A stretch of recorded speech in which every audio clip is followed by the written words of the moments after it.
Hello and welcome to Black Mental Health Matters. Now, our mission here is to encourage open dialogue around mental health among Black communities. Now, I am your host, Amanda Eke, and today we have some very, very special guests with us discussing all about teenage mental health, how to cope amidst the rampant body changes. All right, everyone, please do stay tuned.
Amazing intro, and we have some amazing guests today, and I'm about to add them to the stage. And our guests are going to introduce themselves. How are y'all doing today? Julie, please do begin. Please do introduce yourself, what you do, where you are in the world right now. Okay. I am sure you can hear me right. You're good. Okay, so my name is Juliet Okechukwu, and I am in Nigeria right now. So it's afternoon where I am. Good afternoon from wherever you're watching, and good day to you as well. So I'm a student right now. I'm a student in electrical electronics engineering in final year, and I'm studying in the University of Benin, Nigeria. So, as for what I do, like I said, I'm in electronics engineering. So, I am a phone repairer. I repair phones, and basically, I give solutions to phone problems. You understand me? Absolutely. All right. Thank you so much for sharing. Our next guest, please do say your name and please tell us a bit about what you do and where you're from. All right, good afternoon. My name is Okonta.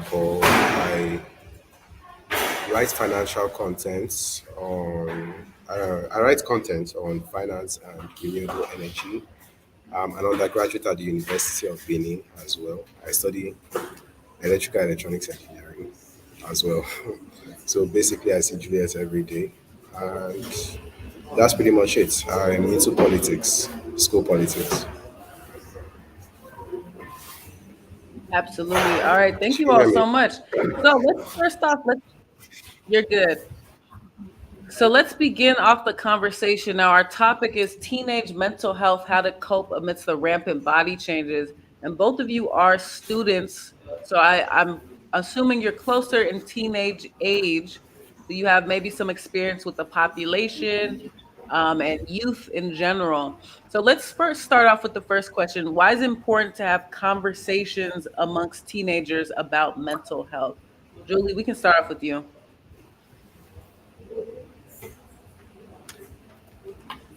Oh, okay. Um, I want to be sure you can hear me at every point in time. Please, if you can't, just let me know. All right. All right. You're So good. Go it's ahead. very important. It's very important to have open conversations about mental health related issues with teenagers because these teenagers just enter their adolescent age, as we understand. And we know that when you have open communication with them, it will help to foster understanding. You understand me? It will also help to identify underlying issues and it will help bring timely intervention to these issues. So, yes, it is very important to have mental health conversations with our teenagers. Absolutely, Julie. Thank you for that. Okonta, tell us, why do you think it's important to have these mental health conversations specifically with teenagers? Okay, so I feel it's very important to have these conversations with teenagers because they are just becoming adults. There are a lot of things that they are not exposed to that they suddenly have to start, getting used to fending for themselves, and there are different emotions that come with puberty and the rest. So they kind of need guidance to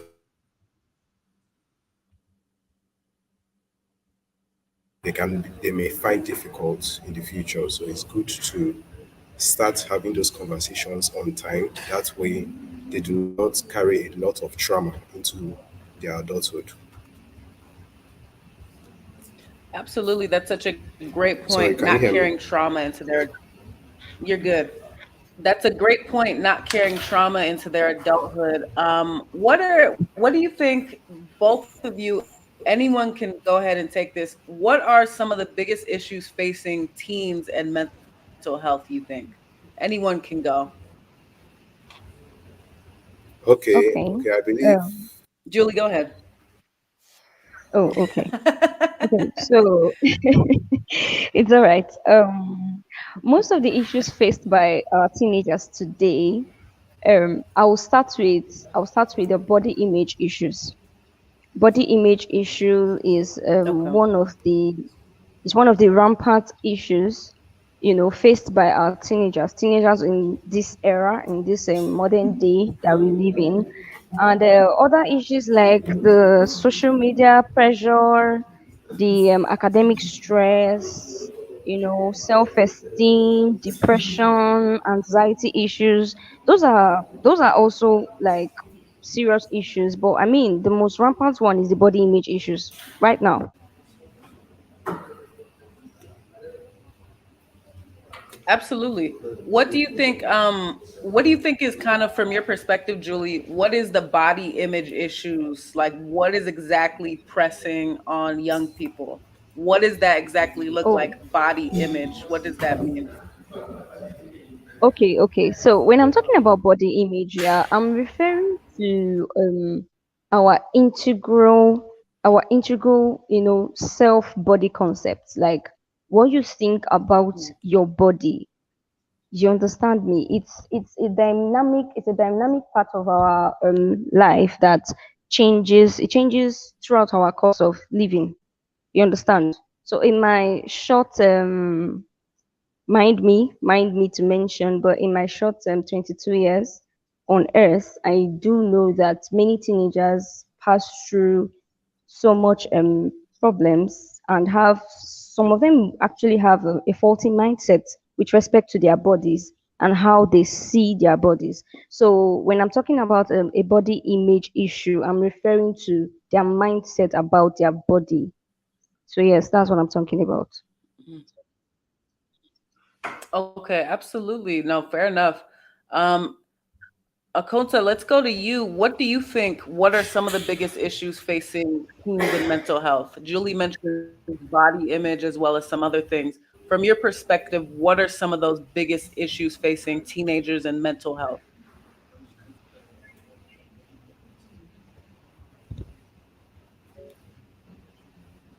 Okay.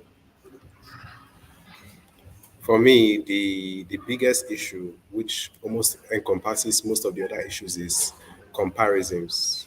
We have the social media where everybody's life seems to be, you know, all all rosy, and then you start comparing yourself with this guy. How much is this guy making? Even with regards to body image, if you are not online seeing celebrities, Kylie Jenner, and everybody looking all snatched, like the youths call it, you won't think you are not snatched and things like that. So, I believe that's the Yeah. major issue. Yeah. Okay. Okay. Absolutely. Okay. This idea of comparison. I want you to I'm curious for you in your personal life. I mean, how do you see that a lot of people around your age, university, teenagers, is comparison the biggest thief of their joy, comparing themselves to other people around them? Well, yes, yes. Comparison, first of all, there's in comparison, there's always a bit of truth in it. Like if you think you're not doing, well, there's always some truth in it. Because if you were doing well, you may not be thinking so lowly of yourself. But it's the extent you take it to. That's where comparison can make it get worse for you, like with regards to your mental health. Rather than finding a way to improve yourself, you spend more time soaking about being not good enough. Absolutely, for sure. And this is my own personal question. Do you think how much does culture play a part in that idea? And Julie, I want to get your perspective. How much does culture play a part in that kind of comparison? Do you find a lot of parents compare the children, comparing young people to other young people? How much does cultural background add into that? Well, cultural background. Okay, coming from the African perspective, yeah, we'll also start with like the most basic part of the society, which is the family. And as per comparison is a serious issue that I won't even say is just faced by teenagers. Comparison is a serious issue faced by basically anyone. You understand? Anyone that is living can face that issue of comparison. So most times these issues stem up from family, from the basic nuclear, part of the society. You hear things like your mate is doing this. Where are you? What's does the person have two heads? Something like that. Or you hear things like, were you born differently, or is it that you don't have the capacity? So yes, these questions come up, and not just from family, they come up from even peers, from people who you seem to call friends. These questions can actually come up. You understand me? So I think comparison too is more of an internal issue. Yes, even though that there can be external factors that could cause this. I mean, stemming from cultural factors, family factors, peer factors, and all of that. But it's more of internal. So yes, this is what I have to say about this. Absolutely, absolutely. Thank you for that. Um, moving on now. Now, Julie, you had kind of began the conversation. You felt like body image is the biggest, one of the biggest issues facing teenagers and their mental health. How much do you think body image, obviously during adolescence and puberty, people's bodies change, right? Significantly, right? How do you guys think the changes during this period of time, so adolescence, how does that affect just someone's mental health, just your body, the body changing? How can that affect a teenager's mental health? Anybody can take that one. Was I the one? Okay, I think Paul should do something about this. Well, I was actually All right. I'd have wanted her to say something because guys, our bodies don't change that much. I don't know. You get what I'm trying to say now. Okay, okay, okay. That's So fine. so So Yes, for yes, I us, understand. Okay, the okay, issue is not really on that side of things. No, everybody's body changes during that time. You know what I mean? What do you think? How is that from your perspective? I mean, how can those changes? It doesn't have to be you. Put yourself in someone Okay. else's shoes. How do you think those changes affect people mentally, teenagers? Okay. I would feel like that would depend on the individual self-esteem, first of all, because there are things that you cannot control, like how your body looks to some degree. There are some parts of your body that, even with workouts or otherwise, is the way it is. It is. So, if you don't have a high enough self-esteem, you can find yourself getting lost and feeling bad about what you can actually not change, which is inefficient. So, I think people with lower self-esteem on social media too, it will affect their mental health in a negative manner, depend how their body looks. Yeah.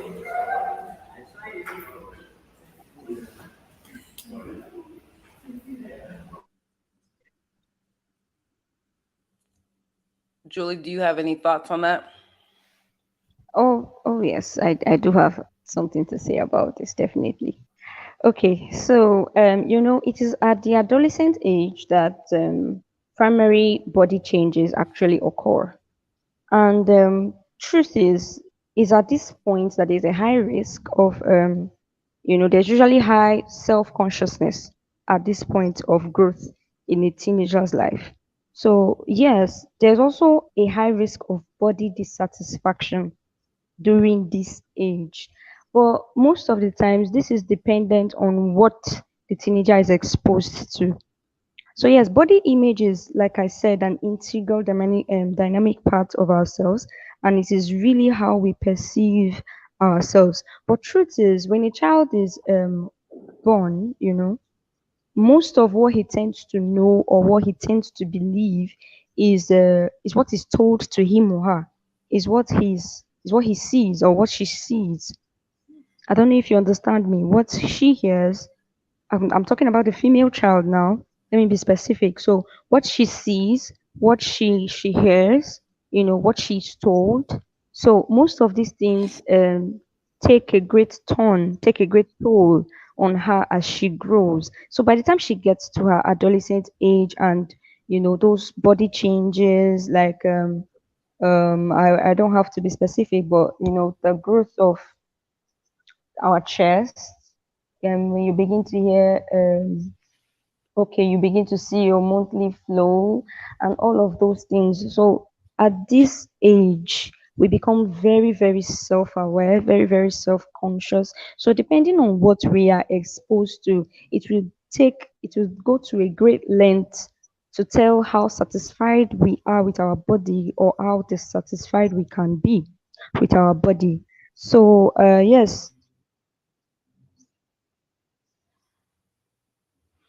Absolutely. or a No, you make such a teenager's great point. mental health. Absolutely, absolutely. Thank you all for both sharing that. Let's move on to this next topic. I'm curious, what are your all's opinions? What is the best way to talk to teenagers about mental health? It's very difficult to talk to youth and kids at that age and really get to them. Some people would make the argument that it's only, kids are more influenced by their Hmm, friends than they okay. are by other people trying to kind of speak to them. How do you think, as you two, how do you think that you can really talk to teenagers about mental health? Julie, let's begin with you. Okay, so truth is, positivity matters a lot when you're trying to talk to a teenager. Like I said, when a child is newly born, what she hears, pardon me if I'm using a she so much, but I mean I'm a she, so I think I am permitted to say more of what concerns the female children. Okay, so positivity actually concerns us a lot as to how you would like to communicate with a teenager. If you're looking for best ways to talk to a teenager about their mental health, open communication is key. It's very crucial. And truth is, these teenagers can see through you. They know when you are lying. They know when you are sincere. So genuinity is actually very important. Then another thing we have to try to do is ask direct questions. Ask open-ended questions. Now, what I mean by open-ended questions, you are not asking them a yes or no question, like a question that requires short answer. You're asking them questions like, what do you think about your mental health? Or how do you feel about, something, a question in that manner requires a long answer. So those are open-ended questions you could start the conversation with. Another thing that's very important is you have to listen actively, and allow for silence at some point. Allow them to be able to express themselves, validate their emotions. Mm, absolutely. Absolutely. Validating the emotions of teenagers and youth. That's a great, great point. I will go to some comments. We have someone, Joy Cowdery. They say, "Hi, all, great topic. The troubling part about this topic is that parents with body and self image concerns for themselves often pour that same energy into their children. It's a very complicated cycle." Now, going to you, Paul, would you agree with that? Do you think a lot of parents and family members pour their poor self image into their children?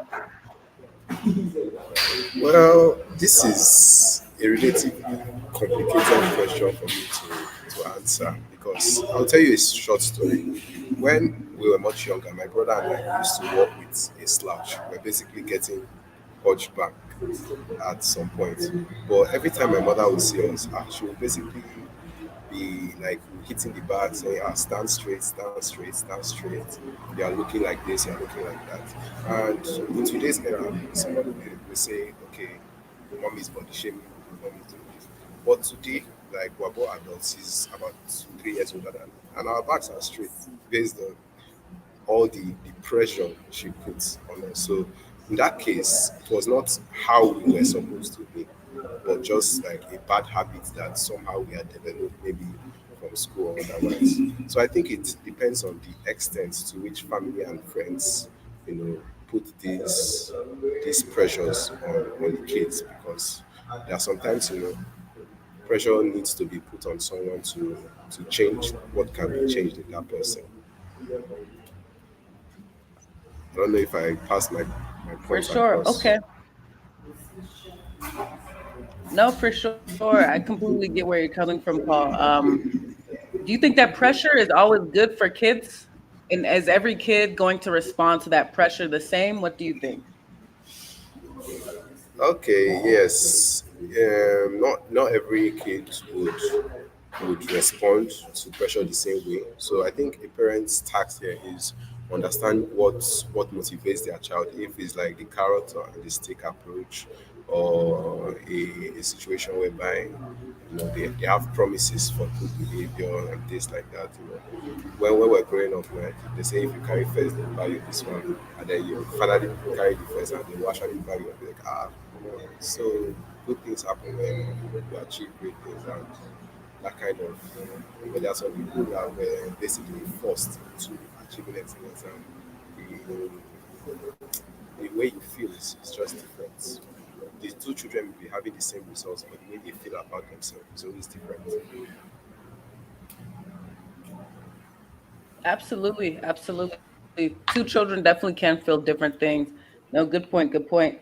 Now, now, Paul, I'm gonna ask you this: how do you think social media is affecting teenagers and their mental health? We touched on it briefly a little bit, but how do you think teenagers are being affected by what they're seeing on Instagram, Facebook? You had mentioned comparison was something that you felt was a big danger. What do you think is so special or specific about social media and how it's affecting teenagers today? Okay, so I would not come out and say it's 100% positive or it's 100% negative, but I would certainly say it's a lot more negative than positive. Though there are not that some positive sides, like some people who are struggling with mental health issues may watch programs like this, may listen to podcasts similar to this, like the ones by the Black Mental Health Matters branch, and feel and get help. But a lot of the time, the youths are not really involved in things like this. They don't really go to these channels. Their channels are on gossip sites, people trying to put other people down. There's just so much negativity in the space and in the African space. Let me say Nigerian social media space, they sort of glorify a lot of bad behavior. Like you don't see good things trend much. And as a young person, you always want to imitate what is trending, you always want to follow what is trending. So if what is trending are not positive things, you don't expect to have a positive impact on the minds of those young people viewing these trends and trying to follow them.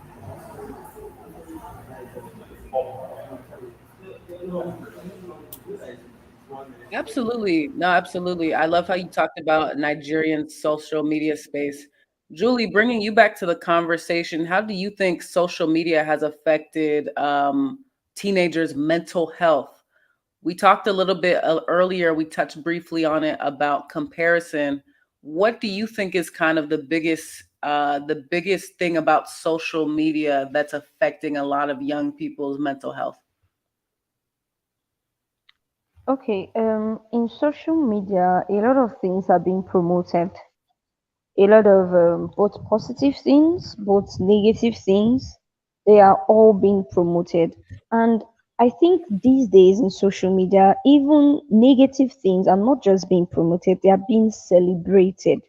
So when you see a young person who is yet to actually find his truth, find his foundation on most topics, on most controversial topics to be precise, seeing where such something that doesn't really seem right is being celebrated on social media, that tends to affect his or her mental health.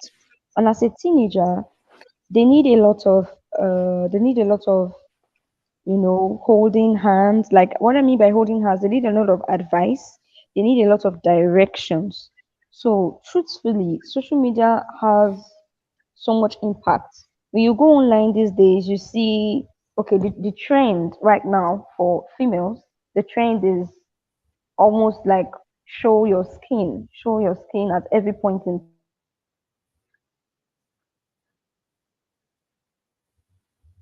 So a young person growing up have someone to direct him properly.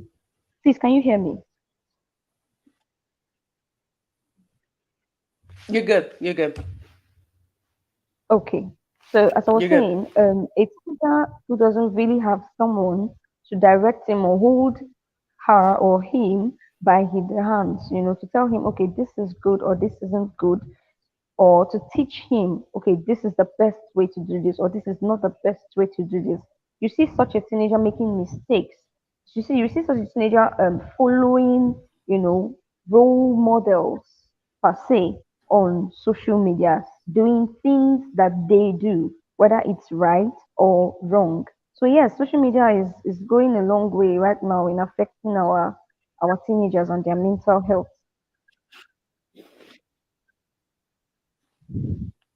It's more of Absolutely. Now a that you make such a yeah. great point, Julie. You make Like such a I great was going point to say, on it's more of teenagers a and role seeing model.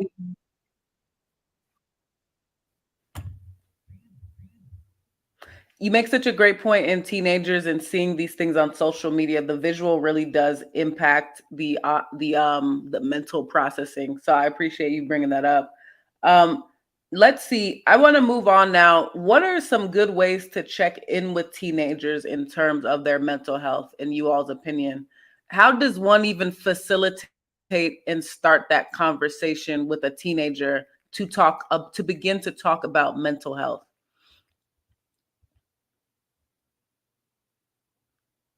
Paul, do you want to start?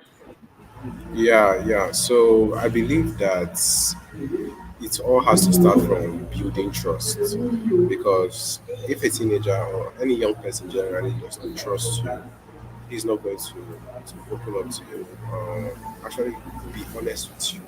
So I think that's the first step for the way to build trust, like just casual conversations, being the person's guy per se. Then just between conversations, just put this in. How do you feel about this? And if you're like Juliet said, be specific in the question, so that way the person will actually have to think before giving you a response, and it goes on from there. Absolutely, absolutely. Julie, what are your thoughts? Okay, my thoughts on the best way to talk to a teenager to start the conversation, right? How do you start that conversation to check in with them? Absolutely.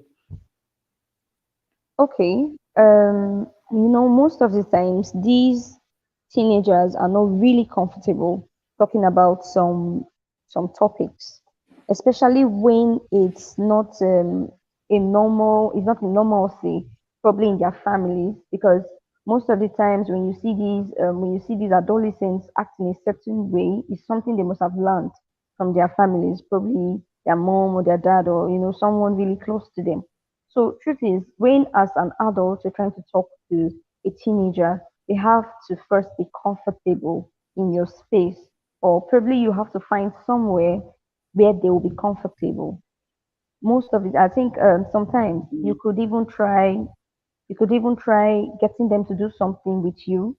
Okay, let's say you both could be doing the dishes, or you both could be cooking, or you just get them to be doing something handy that they enjoy doing, so you're doing it with them, and from there you could ask them an open-ended question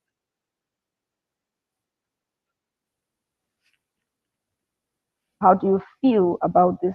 And another thing too, about starting this conversation is, you should try as much as possible, like I said earlier, to be sincere, be genuine. So even if this topic you want to start conversing with them, even if the topic is not really comfortable for you to talk about, you could as well express it to them. Tell them you will understand if this topic is is difficult for them to talk about, because it's also difficult for you to talk about. So when they see that you are ready to share Yeah. even a difficult situation with them, they will, probably open up to you and also share difficult, difficult experiences also with you. So yes, please try as much as possible, if you want to talk to a teenager, to be mild. Don't be judgmental, don't be judgmental, and don't even push with solutions at the moment. If you're asking them something, and you try as much as possible to listen, you understand me, you listen the most, hear what they are Yeah. saying, active listening. You don't push you don't push for solutions, because you know what next to do that will solve the problem. You don't do that. Mm, You understand me? And then you also make them understand what their body can do. Make them understand what their body can do, not just what their body looks like. You understand me? So their mental yeah. health, if you observe changes, also share these observations with them. Share it with them, ask them questions, and hear from them. Then please also try to, like I said, when you're involving them in something, let it be a positive thing that will aid them to comfortably talk to you. So I think this and more would help. Absolutely, Julie. I think you make such amazing points. I really did nod my head quite a bit.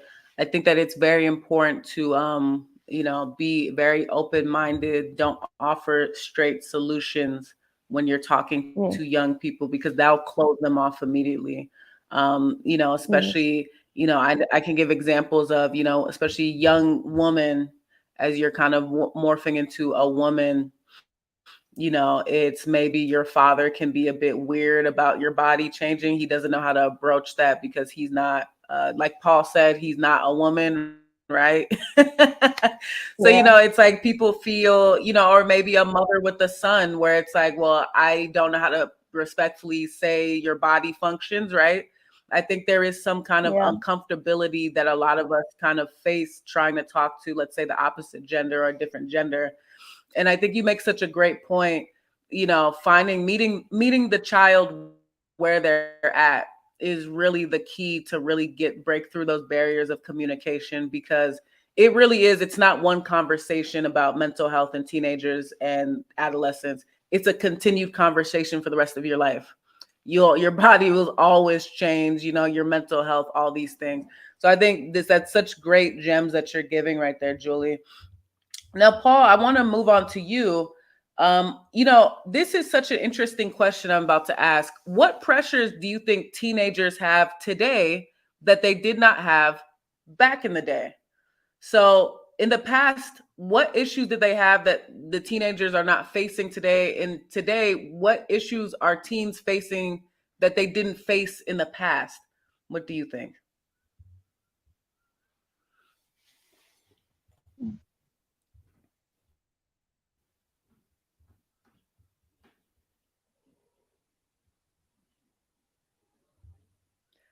Hold on, Paul. Your mic is Money on issue mute. because normally nobody should be expecting someone of 18 years, 19 years to be driving a car or to be making millions in dollars. But now we see people making money from crazy things.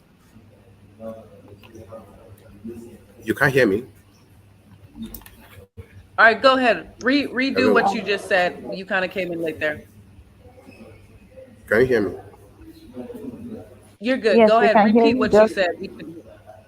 yes.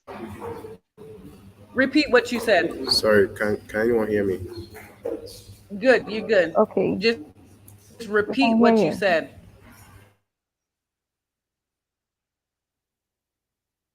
you. Hello? We can hear you, Paul, can you Paul. hear us? Can you hear us? I think it's a network glitch. No problem. All right, Julie, how about you take that question instead? How do you think, what are issues affecting, what pressures do teenagers have today that were not present in the past? What are issues that are unique to today that the past teenagers didn't face, and vice versa? What in the past did they face that teenagers are not facing today? Okay, so yes, I'm going to use myself as an example because they say experience is much better than just hearing stories. So I know back then when I was a teenager, what was what was portrayed as most important to me then was my academics and being a good child, being a good daughter to my parents, not bringing shame to them, and godly values and virtues. That was one of the most important things to teenagers back then in the past. And just like my colleague Paul was going to say, truth is, these days, the teenagers face much more than that. Now, if we're going to, I don't know if to say it stems from comparison, but at this time, at this modern era, you see a teenager bothering himself or bothering herself about how they want to make money, how they want to, because it's more like these days from what they see on social media and from what they see in the world, it's more like you can use money to buy anything. You can use money to buy acceptance, you can use money to buy love, you can use money to buy that sense of belonging. So you see most of these teenagers these days trying to make money from even odd sources, trying to do basically anything that can give them money, which is very crazy because they will definitely make mistakes. I mean, they're in their adolescent age, they're in their teenage age, when they're supposed to be more concerned about discovering themselves, when they're supposed to be more concerned about, who they are and what their Mm. purpose on earth is. You see them being concerned about how they want to own so house, or how they want to own plots of lands, or how they want to, how they want to have cars, how they want to drive the latest Benz, how they want to prove to their mates and their parents that they started so early to make money. This is a very serious issue that is ravaging our teenagers in this modern age that was not there in the past before. So it's affecting so many teenagers and their mental health. I don't want to even go into the relationship aspect where you begin to hear things like you are beautiful or you are handsome, so you're supposed to be in a relationship. These issues they go a long way to affect our teenagers' mental health, and it was not that way in the past. So this is what I have to say about that. Absolutely, absolutely. Thank you for that perspective, Julie. Paul, bringing you back in, I'm going to ask you the same question. What pressures do teenagers have today that were not present in the past that affect their mental health? Okay, so like I was saying before, my network cut me off, and like Juliet rightly said, a lot of youths are well obsessed with wealth. Like they want to achieve so much through whatever means, like internet fraud, otherwise, and even the ones in tech are finding themselves intimidated by the richer tech bros per se. You have these social media cliques of okay, tech bros, designers with their flashy gear, expensive things, and everybody just wants to, achieve those level of materialism. I don't think that issue was there in the past because people of that particular age in the past were just expected to okay, be going to school, you finish your school, and you're looking for work. For sure. Absolutely. No, thank you for that perspective, Paul. Good, good, good. You know what? So here's my next question to both of you. What should teenagers do that don't have support for their mental health issues? There are some teenagers that don't have access to, talk to a therapist, talk to anybody about what they're going through, depression, relationship issues. What should teenagers do in y'all's opinion if they don't have access to support? Some people, they can't talk to a friend, they can't talk to their parents, they can't talk to their family. What do you think those teenagers, how can they best receive support? What do you think is the best way to go? Julie, we can start with you. Hmm. Well, this is a very, very crucial part for adolescents and teenagers. But as much as I would like to say that they could find themselves in a position where they don't have anyone to talk to, I think the main issue is they are finding themselves in positions where they don't know who to talk to. I think that is like an issue. They don't know who to talk to. So you see some of these teenagers talking to their friends. You see them talking to people like them. I mean, this person is just of the same age as you. What makes you think he has the solution or she has the solution to that problem you're facing? Sometimes you also see them, not just that they don't know who to talk to. Some of them lock up, like, mind my words, but like some of them, they just lock it in themselves. They don't talk because they don't know who to trust. So there are two issues here. Some of them don't know who to talk to. They're ready to open up. They're ready to talk, but they don't know who to talk to. And then there are some of them that they just don't even want to talk because they don't know who to trust. So in cases like that, I think first thing that should be said is it should be emphasized probably in their classes, because I'm sure there's no teenager who is not going to school. I'm not going to, all things being equal, a teenager is supposed to be in school. So if in our secondary schools you hear these teachers, you hear this, so probably their vice principal or their principal or their teachers, which they see in their classes every day. When you hear the teachers emphasize that it is a sign of strength to talk out about your issues, or to talk out about any mental issue you're facing, any hard times you're facing. If it's very key if they can, if that particular point can be emphasized. You understand me? So when these children, when these kids, when these teenagers know that it is a sign of strength to open up, so you see even those that want to lock up, those who don't want to talk, they will now want to open up. So when it's the first step, when you now want to open up, then the next is, who do you open up to? So most of our teenagers should be given right directions. They should be talked to. You see, most of the times they are looking for who to talk to.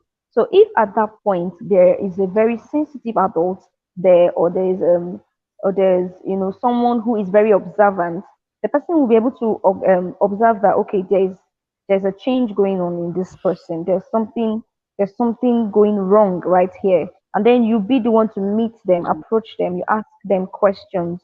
You understand me? Before you know, they find out, okay, you are someone they can talk to. You see, most of the times that these teenagers talk to the wrong persons is because these are the people that are readily available. These are the people that are there with them. These are the people that are ready to listen to them.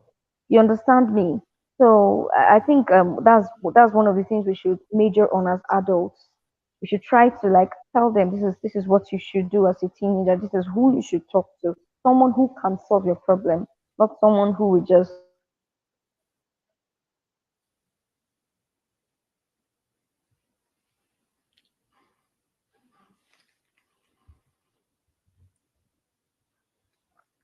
Absolutely, absolutely. Let's see. Yes, yes, absolutely. Looks like we just lost. All right.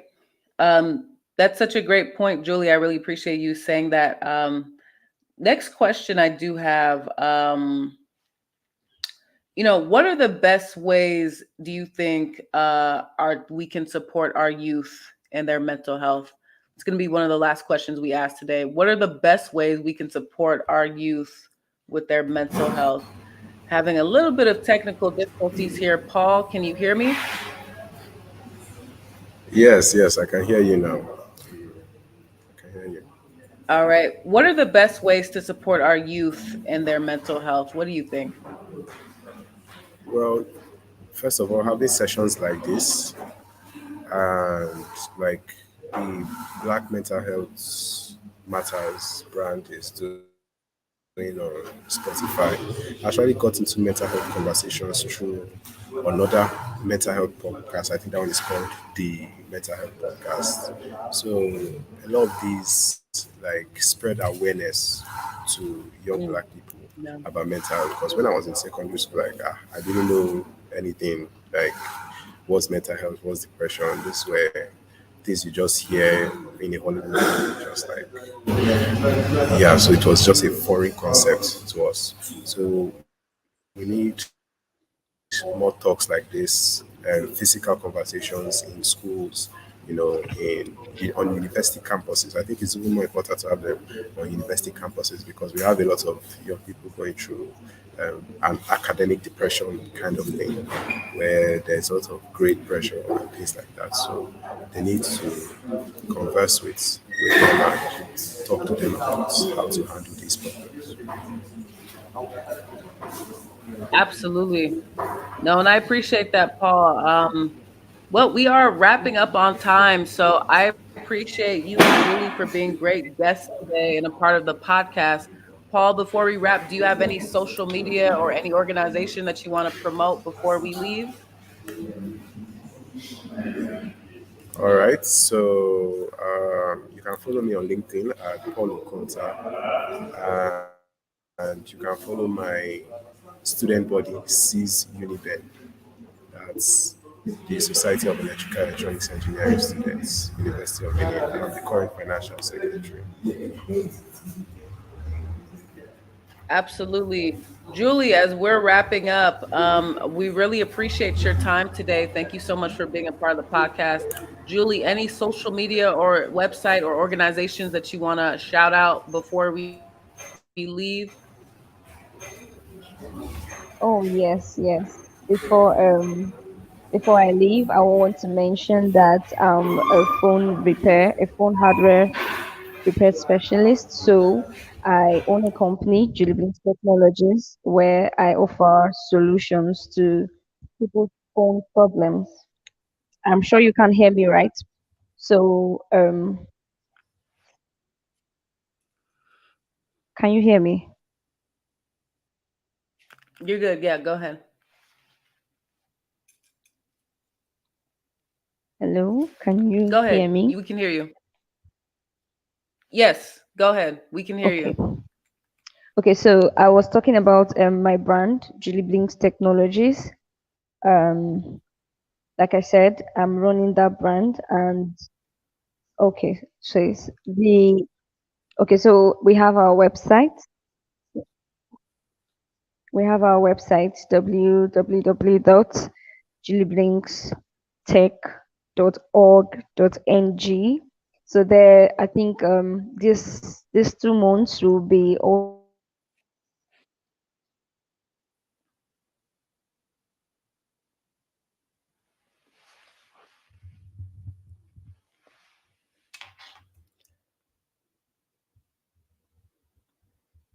Okay, looks like we lost Julie.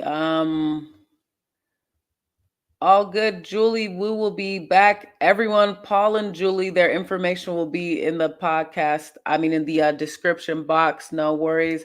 Again, Paul and Julie, thank you so much for being a part of the show today. And thank you all for tuning in to Black Mental Health Matters. Now, to support our show, please visit bmhm.org for the latest conversations on Black mental health. Please join us again, same time next week, same time, same place. Bye bye, everyone.